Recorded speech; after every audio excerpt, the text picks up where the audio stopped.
Il y a quelques semaines ou la dernière fois que j'ai parlé, je vous ai mentionné quelles étaient mes intentions. Je pense que ce sera pour tout l'été.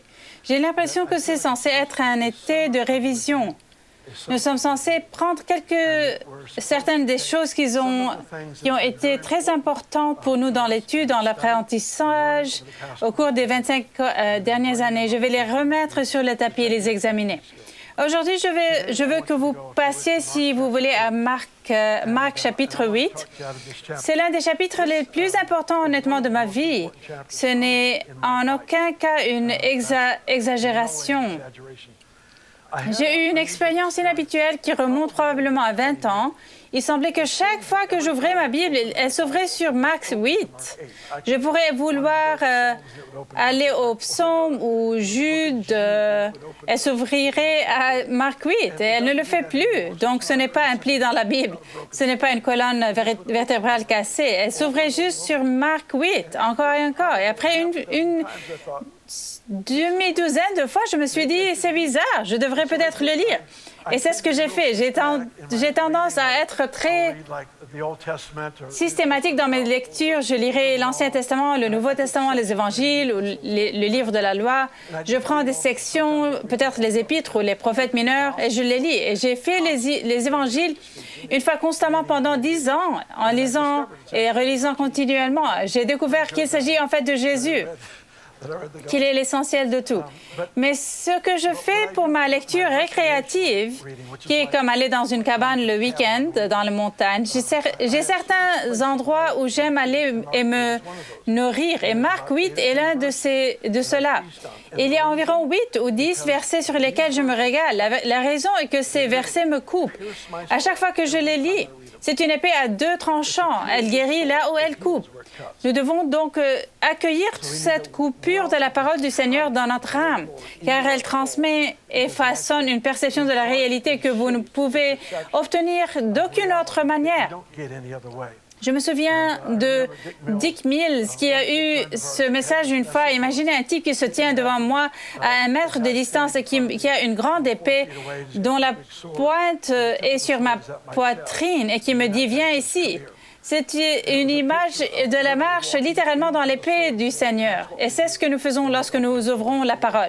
Nous l'ouvrons avec lui, pas seulement pour apprendre à le connaître, mais pour s'engager avec lui. Marc 8 est une histoire fascinante sur... pour moi, l'intelligence renouvelée.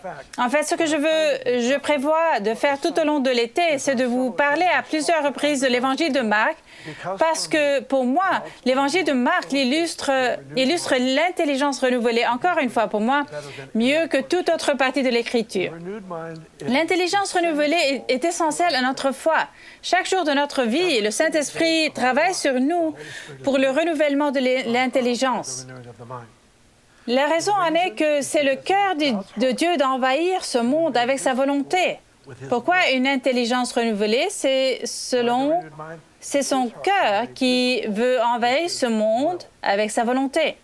Que dit-on de l'intelligence renouvelée dans Romains 12, 2? Ne vous conformez pas au monde actuel, mais soyez transformés par le renouvellement de l'intelligence, afin de quoi?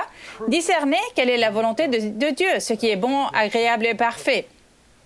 Quelle est la volonté de Dieu? La meilleure définition pour moi se trouve dans la prière que Jésus a enseignée à ses disciples. Que ta volonté soit faite sur la terre comme au ciel. Priez-le avec moi. Que ta volonté soit faite sur la terre comme au ciel. Sur la terre comme au ciel. Que fait donc une intelligence renouvelée? Elle discerne la volonté de Dieu. Nous voyons le miraculeux par la foi. Nous voyons le miraculeux par la présence de Dieu. La façon la plus cohérente de voir le miraculeux est par l'intelligence renouvelée. Il n'y a pas de cancer au ciel. Il a dit sur la terre comme au ciel. Et donc, c'est par l'intelligence renouvelée. L'intelligence renouvelée n'est pas la source de la foi. Pardon, la foi ne vient pas de l'esprit, elle vient du cœur. La foi n'est pas le résultat d'un effort, c'est le résultat de l'abandon. C'est pourquoi c'est une question de cœur. Mais l'intelligence renouvelée crée le contexte de la foi, comme les berges d'une rivière. L'intelligence renouvelée crée un contexte dans lequel la foi peut circuler. Nous voyons donc que Jésus parlait au centurion et il est stupéfait par sa foi lorsqu'il lui explique comment fonctionne l'autorité. C'est sa compréhension qui a été renouvelée. Elle est venue seulement par révélation. La compréhension de l'autorité était le contexte qui donnait la preuve qu'il avait une vraie foi. Ainsi, le Seigneur est, je crois, en train de travailler sur nous pour le renouvellement de l'esprit, de l'intelligence. Il y a quelques semaines, je l'ai comparé à un chauffeur de camion et je vais le refaire. Un chauffeur routier part avec son chargement et après avoir conduit un certain temps, ce chargement commence à se stabiliser. Donc, le chauffeur s'arrête pour resserrer le chargement car les choses se sont déplacées et stabilisées. Combien d'entre vous pensent qu'au cours des 18 mois derniers, certaines des choses se sont déplacées et stabilisées et que nous avons besoin d'un petit coup de frein, d'un resserrement de la charge? Et c'est un peu ce que j'ai l'impression que nous allons faire au cours de ces prochaines semaines d'été. Marc 8, chapitre 8, verset 13. Puis il les quitta et remonta dans la barque pour passer sur l'autre rive. Les disciples avaient oublié de prendre des pains. Ils n'en avaient qu'un seul avec eux dans la barque. Jésus leur fit cette recommandation. « Attention, méfiez-vous du levain des pharisiens et du levain d'Hérode. » Et les disciples raisonnent entre eux et disaient « C'est parce que nous n'avons pas de pain. » Jésus, le sachant, leur dit « Pourquoi raisonnez-vous sur le fait que vous n'avez pas de pain? Ne comprenez-vous pas et ne saisissez-vous pas encore? Avez-vous encore le cœur endurci? Vous avez des yeux et vous ne voyez pas. Vous avez des oreilles et vous n'entendez pas. Ne vous rappelez-vous pas? Quand j'ai rompu les 5 pains pour les 5000 personnes, hommes, combien de paniers pleins de morceaux avez-vous emportés? 12, lui répondirent-ils. Et quand j'ai rompu les 7 pains pour les 4000 hommes, combien de corbeilles pleines de morceaux avez-vous emporté? 7, répondirent-ils. Et il leur dit, comment se fait-il que vous ne compreniez pas encore? C'est la partie que je lis encore et encore. En fait, très honnêtement, il y a des fois où j'ouvre ce chapitre et je ne fais que lire et réfléchir au verset 17. Jésus, le sachant, leur dit, « Pourquoi raisonnez-vous sur le fait que vous n'avez pas de pain? » Tout processus de pensée qui commence avec ce que vous n'avez pas, ce que nous n'avons pas, devra être repenti. Parce que vous ne pouvez pas rien construire de substantiel sur cette pensée. Elle constitue une piètre base pour le raisonnement humain.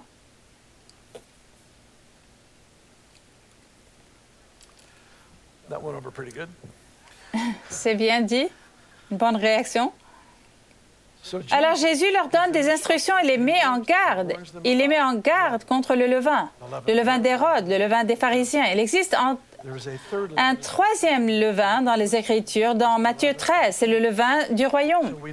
Vous mélangez le levain dans la pâte. Nous vivions à Weaverville et nous n'avons eu que le chauffage au bois, de même pas un petit appareil de chauffage pendant 17 ans. Et Benny faisait du pain maison et elle mélangeait la levure et la pâte. Et parfois, la maison était juste trop froide, là où se trouvait la cuisine. Alors, elle le mettrait juste à côté du poêle à bois. Le feu activerait la levure et elle s'élèverait. Le feu active toujours la levure qui est dans votre esprit. Il révèle, c'est un révélateur. Il révèle ce qui a été planté. Jésus met donc en garde contre 2 types de levain différents. Le levain représente la vision du monde, les modes de pensée. Il met en garde contre la mentalité pharisienne et la mentalité politique ou celle d'Hérode.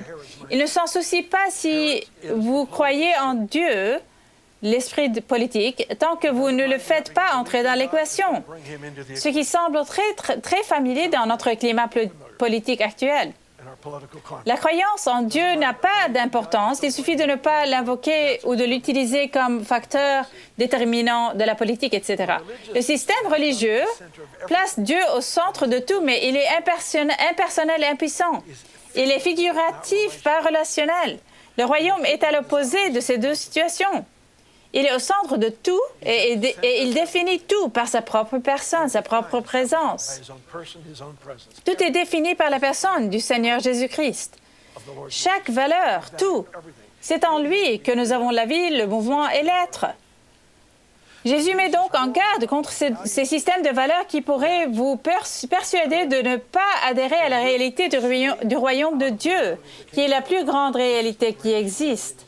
Paul nous a dit, ce que vous ne pouvez pas voir est éternel. Ce que vous pouvez voir est temporel.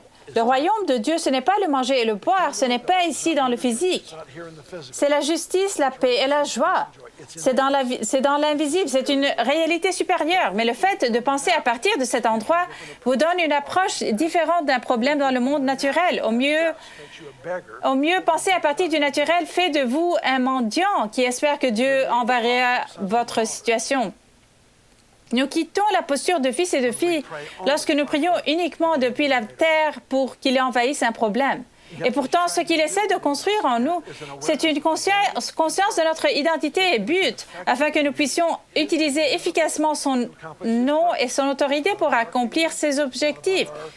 Il ne s'agit pas de nos royaumes ou de notre célébrité ou notre succès, quoi d'autre de cela, mais il ne s'agit pas de l'accomplissement de mes rêves. C'est toujours un sous-produit de l'accomplissement du sien.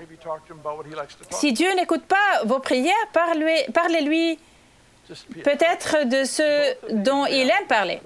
Ces deux réalités, l'esprit politique et l'esprit religieux, ont toutes deux un dénominateur commun qui se recoupent. Si vous étudiez les évangiles, vous verrez que cela se répète sans cesse.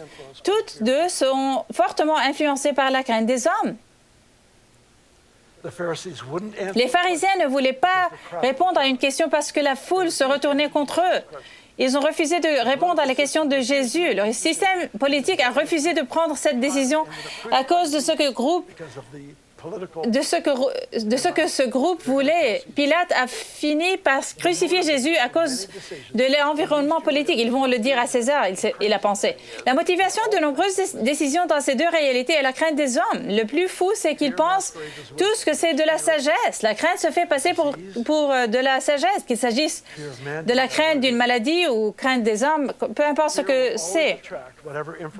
La crainte attire toujours les informations nécessaires pour légitimer son existence. La crainte se renforce d'elle-même. Je crois personnellement, et je suis sûre que tout le monde sera d'accord avec moi, que nous avons tous des forces, mais que ces forces peuvent être transformées en faiblesses. Seriez-vous d'accord avec moi? L'audace de Pierre n'a pas toujours bien fonctionné, par exemple, mais elle a vraiment bien fonctionné une fois qu'il était sous la direction de Jésus. Vous me suivez? D'accord? La crainte des hommes, je pense, commence par un cœur tendre qui a de la compassion et de l'attention pour les autres, mais l'ennemi s'efforce de le manipuler de manière à ce que nous soyons en fait gouvernés par le don au lieu de gouverner le don pour les besoins du royaume. Il s'efforce de transformer notre perception de la compassion et de la préoccupation pour la condition des personnes qui nous entourent en un lieu où nous sommes emprisonnés par les opinions des personnes qui nous entourent. Alors Jésus parle à ces gars. Alors allons à la fin de l'histoire tout d'abord. Il dit, quand j'ai nourri les 5000 personnes, nous avons commencé par 5 pains. Combien de paniers avons-nous emportés? Ils ont dit 12.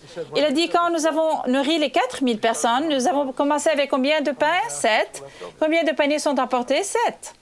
Donc, vous voulez dire que lorsqu'il a nourri le plus de gens, il a commencé avec la plus petite quantité de nourriture et il a eu le plus de paniers de morceaux? Commencer avec plus n'est pas un avantage.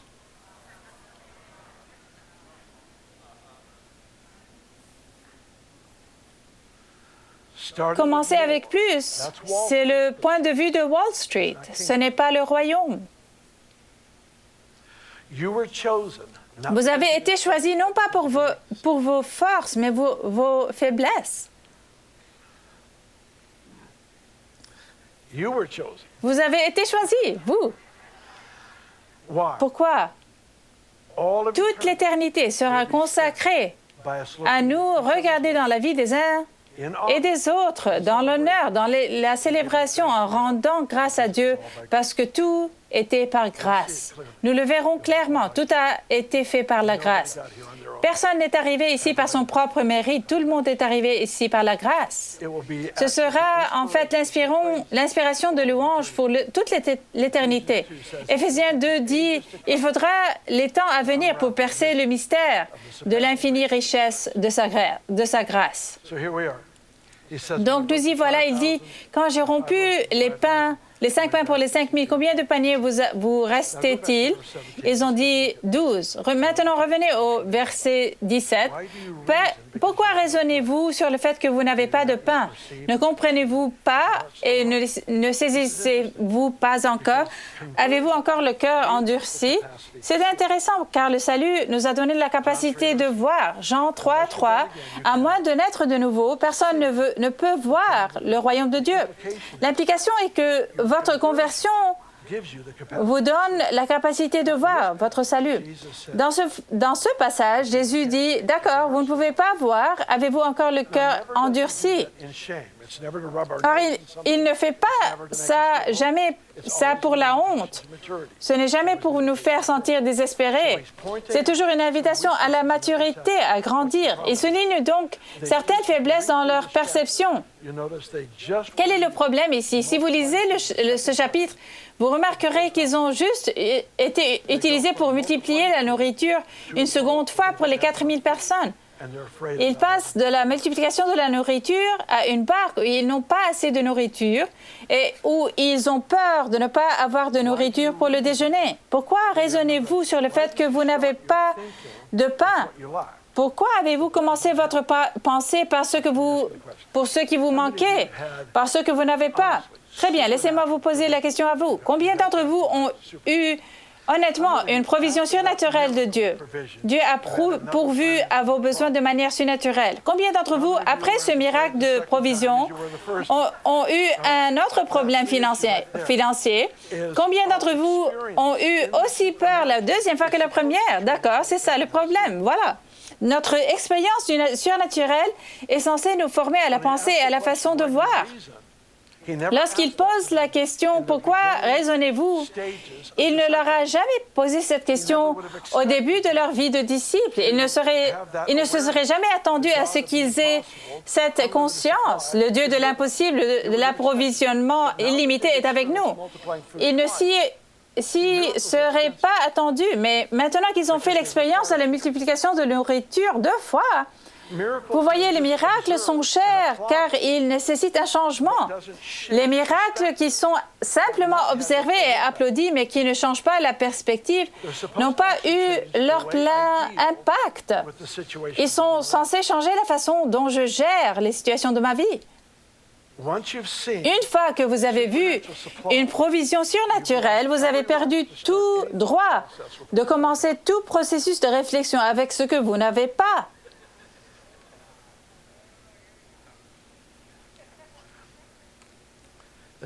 Comme je l'ai entendu dire récemment, une fois que vous avez vu une provision surnaturelle, vous avez perdu tout droit de commencer un processus de réflexion, de pensée avec ce que vous n'avez pas. Vous voyez, les miracles sont chers parce qu'ils nécessitent un changement. Et un changement. Tout processus de pensée où je commence avec ce que je n'ai pas devra être repenti, car tout ce que je construirai sur cette base sera construit sur du sable. Il est construit sur cette faible fondation. Les gens autour de vous vous applaudiront et ils appelleront ça du bon sens. Mais c'est bon à quel monde? Dans quel royaume est-il bon? Pourquoi raisonnez-vous sur le fait que vous n'avez pas de pain? Ne comprenez-vous pas et ne saisissez-vous pas encore? Et puis il continue et il pose 3 questions. Il dit, vous avez des yeux et vous ne voyez pas? Je ne sais pas pour vous, mais souvent je suis dans cette situation et je me dis, non, je ne peux pas voir. Je sais que c'est moi, mais c'est réel, je ne peux pas voir. Et il continue, il pose la question et il dit, n'entendez-vous pas? Vous avez des oreilles et vous n'entendez pas?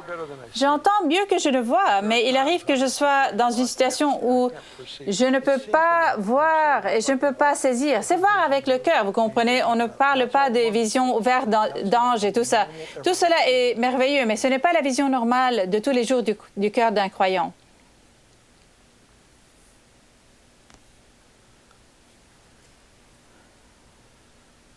J'ai eu des situations, je me souviens avoir prié pour ce type qui avait un problème de dos et je ne pouvais pas le voir avec mes yeux, mais je pouvais le voir clairement de mon cœur.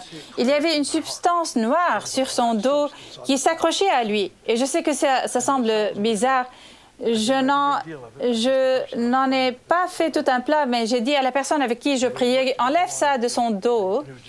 Et alors, il est allé comme s'il avait saisi cette masse noire et l'a retirée de son dos et il a été guéri. C'est une vision, c'est une perception. Et voici ce que j'ai appris. Il dit, vous avez des yeux et vous ne voyez pas, vous avez des oreilles et vous n'entendez pas. Ne vous rappelez-vous pas? La plupart d'entre nous attribueraient les deux premiers au fait d'être liés au don de quelqu'un. Chris, par exemple, a une capacité inhabituelle à voir. Il peut voir avec ses yeux naturels, ce que je ne peux pas même voir par la foi. Vous savez, il le voit avec ses yeux naturels. C'est un don. Donc, parfois, nous reléguons la vision ou l'ouïe à quelqu'un avec ce don extraordinaire. Ils ont juste une telle capacité à entendre Dieu. J'aime quand ils partagent quelque chose parce que je peux dire qu'ils s'entendent simplement de Dieu. Mais le fait de se souvenir, de se rappeler, n'a jamais été attribué à un don. Vous voyez, je n'ai peut-être pas ce que je pense être un don qualifié pour voir ou une capacité à bien entendre dans cette saison particulière de ma vie, mais je peux toujours me souvenir. Le psaume 119, verset 111 dit ceci, « Le témoignage du Seigneur est pour toujours votre héritage. » Rendons-le personnel. Le témoignage du Seigneur est pour toujours mon héritage. Ce qui est intéressant, c'est que ce verset ne dit pas « ton témoignage est pour toujours ton héritage ».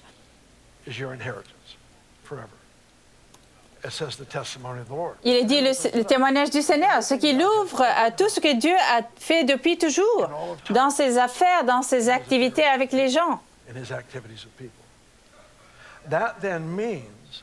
Cela signifie donc que lorsque l'eau est sortie du rocher pour Israël, c'est mon histoire à moi. C'est une partie de mon héritage. Maintenant, il y a parfois des gens qui ne profitent pas de leur héritage. Ils ne l'utilisent pas. Ils le laissent là où il est. Vous savez, ils héritent une maison, par exemple, mais ils n'y demeurent jamais. Beaucoup d'entre nous ont un héritage en Dieu. Certains d'entre vous n'ont jamais su que c'était le leur, mais ce sont vos histoires. Lorsque Jésus a rencontré ses funérailles et qu'un enfant mort était porté pour être enterré et que la mère pleurait et que Jésus, avec le cœur du Père, était si profondément ému de compassion, il a ressuscité l'enfant. C'est votre histoire. Pourquoi est-ce important? Parce que méditer dans la prière, le témoignage du Seigneur nous donne la capacité de voir. Voici ce qui se passe pour moi. Je me retrouve dans des situations où j'essaie de voir et je ne peux pas voir. Il y a des fois où je n'arrive pas à percevoir ce qu'il dit et ce qu'il fait. J'essaie d'entendre, je lis les Écritures, je n'entends pas du tout, mais je peux me souvenir et je vais m'arrêter. C'est ce que je ferai. Je m'arrêterai et je dirai, très bien, il y a 2 semaines, nous avons eu le témoignage d'un cancer du pancréas qui a été guéri, un des cancers les plus horribles qu'on puisse avoir. Et juste après cela, j'ai vu une femme atteinte de SLA, guérie, 2 des plus horribles maladies. C'est la saison pour s'attaquer aux horribles maladies. C'est la saison. D'où avons-nous obtenu ça? Nous l'avons obtenu par le témoignage. Il façonne notre façon de penser. Je me souviens de mon vol de retour de Nouvelle-Zélande. J'ai passé du temps avec Winky Pratney. C'est un ami merveilleux et un héros de la foi pour moi. Il a eu une attaque et un quart de son cerveau a été détruit. Et littéralement, par le renouvellement de l'esprit, le Seigneur avait guéri son cerveau. Et je venais d'être avec Roland Baker, qui avait une maladie qui lui bouffait le cerveau. Ils ont des radios et son cerveau était en train de mourir. J'ai donc ici les deux hommes les plus intelligents que je connaisse, Winky Pratney et Roland Baker, sont les deux gars les plus intelligents que je pense avoir jamais rencontrés. Les voici. Ils avaient tous deux des problèmes cérébraux qui allaient leur ôter la vie. Et ils ont été guéris. Je suis revenue ici en me disant dans l'avion, c'est intéressant, Dieu doit guérir les esprits. Il doit être que tu guéris les esprits. Nous devons donc cibler cela. Dieu s'attaque au traumatisme du cerveau. Donc, ici, à partir de cela, pas à partir d'une parole de connaissance, pas à partir de... Parfois, il me parlera de quelque chose, je verrai une image de cela. Parfois, il me le met simplement dans le cœur. Je peux dire qu'il y a une foi pour quelque chose. Mais ce n'était pas ça. Cela était voir ce qu'il faisait. Alors, j'ai parlé de traumatisme cérébral. L'un des membres de notre personnel a fait une chute horrible et n'a pas pu faire quoi que ce soit avec ses enfants, aucune activité, aucun mouvement. Il ne pouvait pas être dans la pièce quand un sujet difficile était discuté. Il serait juste en mode panique. Il ne pouvait pas fonctionner. Il était ici présent quand je l'ai partagé et il est allé dans les toilettes pour des hommes et a littéralement et calmement posé sa tête contre le mur comme son acte de foi. Et il a été complètement guéri. Une femme assise juste ici, son enfant de 2 ans a grandi avec un père abusif. Cet enfant a été battu quand il était bébé et il avait une tête mal formée, dissocié. Il ne s'associe pas avec les parents, avec les gens. Certains de nos étudiants juste là-bas ont simplement posé les mains sur cet enfant. Le lendemain matin, l'enfant est entré dans la chambre de sa mère, ce qui n'était jamais arrivé auparavant. Il ne s'associerait pas. Et il est entré dans la chambre de sa mère et il a dit « Maman, je vais bien maintenant. »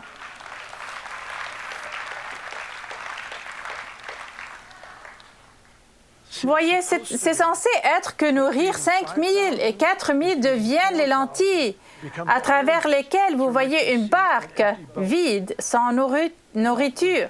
C'est censé être la façon dont je vois le défi actuel. C'est censé affecter la perception, parce que ça m'amène à regarder les choses différemment. D'ailleurs, cette tête d'enfant déformée, je crois que c'était le lendemain matin, était normale, tout à fait normale. Comment? Des lentilles différentes. Voyez, priez pour des miracles, cherchez à ce que Dieu fasse ce qu'il peut faire et ensuite pas être changés nous-mêmes dans notre façon de penser et de voir les défis, les problèmes. C'est passer à côté de l'essentiel. Alors Jésus a coincé ses disciples. Ils sont dans une barque, ils ne peuvent aller nulle part. Et il dit, « Ne voyez-vous pas? Avez-vous encore le cœur endurci? »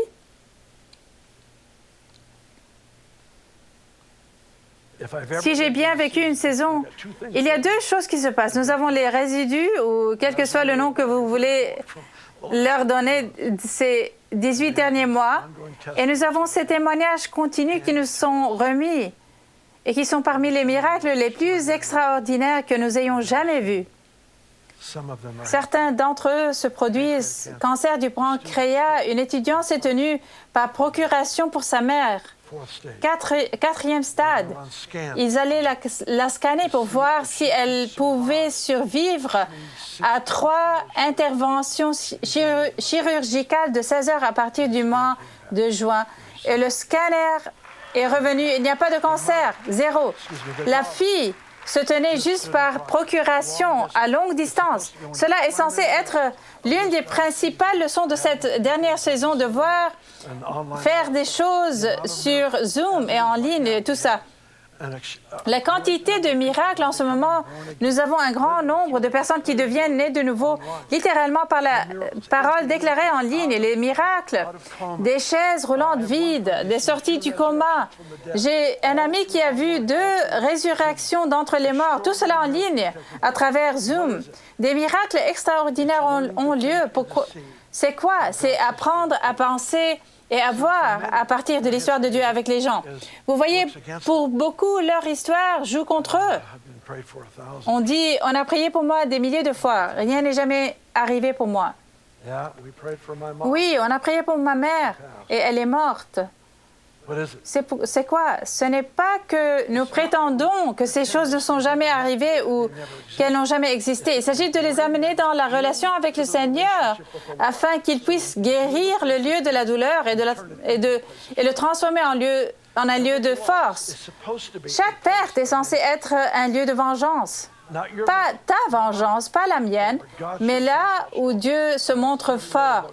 Quelqu'un a écrit un livre il y a des années intitulé « Ne gaspille pas tes chagrins ». Ne vis pas une tragédie et laisse-la juste te hanter. Utilise-la contre l'ennemi. Utilise-la. Pourquoi construire une vie formée autour de la déception, de la perte, alors que vous pourriez l'utiliser pour le lieu de la promotion pour la percée? Le cancer du pancréas, je viens de vous en parler. De quoi mon père est-il mort, le cancer du pancréas?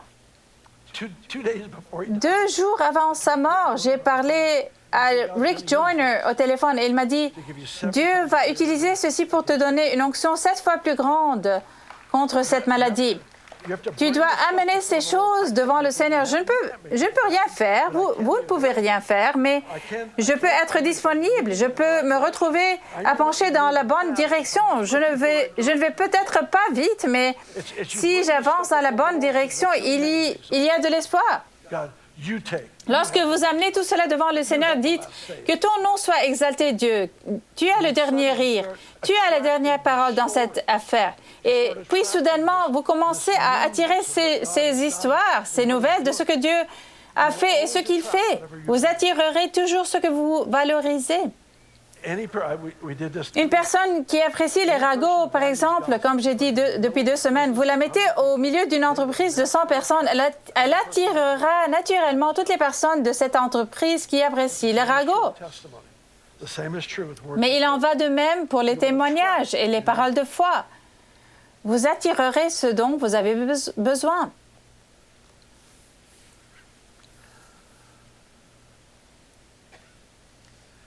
Vous avez des yeux et vous ne voyez pas? Vous avez des oreilles et vous n'entendez pas? Pouvez-vous au moins vous rappeler? Il me guide donc à travers cette liste. Je dis, oui, je ne vois pas rien, je ne vois pas bien. Oh, mon audition est nulle, désolé, mais je peux m'en souvenir. Les deux premiers sont attribués à des dons et le troisième est attribué à la volonté. De quoi suis-je prêt à nourrir mon âme?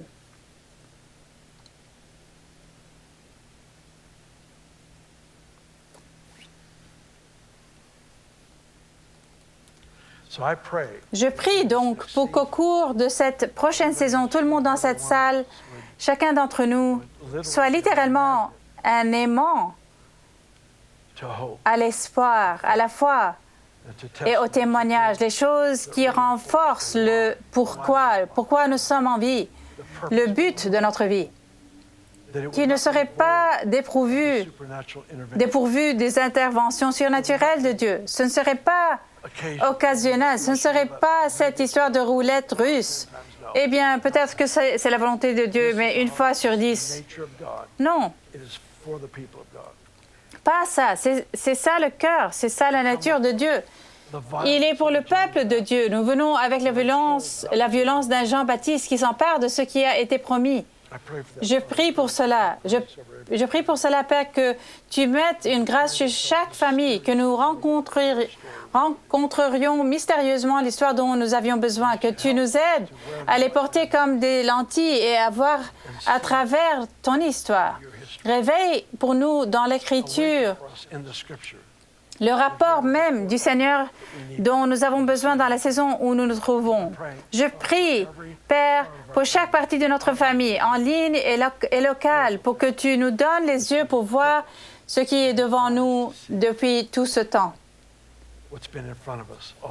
Vous voyez, si cette histoire est vraie et elle vient de Jésus et donc elle est évidemment vraie, cela pourrait représenter la plus grande réalité spirituelle de ma vie. Mais la dureté du cœur peut me rendre aveugle ce qui est juste en face de moi. Souvent, nous prions Dieu, comment se fait-il que tu n'aies pas pourvu? Comment se fait-il que ce miracle n'ait pas encore eu lieu? Comment se fait-il? Comment se fait-il? Alors que juste devant nous se trouve la réalité qui exige une réponse, mais que nous sommes trop durs pour voir ce qu'il a mis devant nous. Alors, Seigneur, nous nous détournons intentionnellement de toutes ces choses qui pourraient construire cette croûte dans notre cœur à ce que tu dis et tu fais. Et aide-nous à être exceptionnellement tendres à ta voix, à ta présence pour cette prochaine saison. Je prie ceci au nom de Jésus.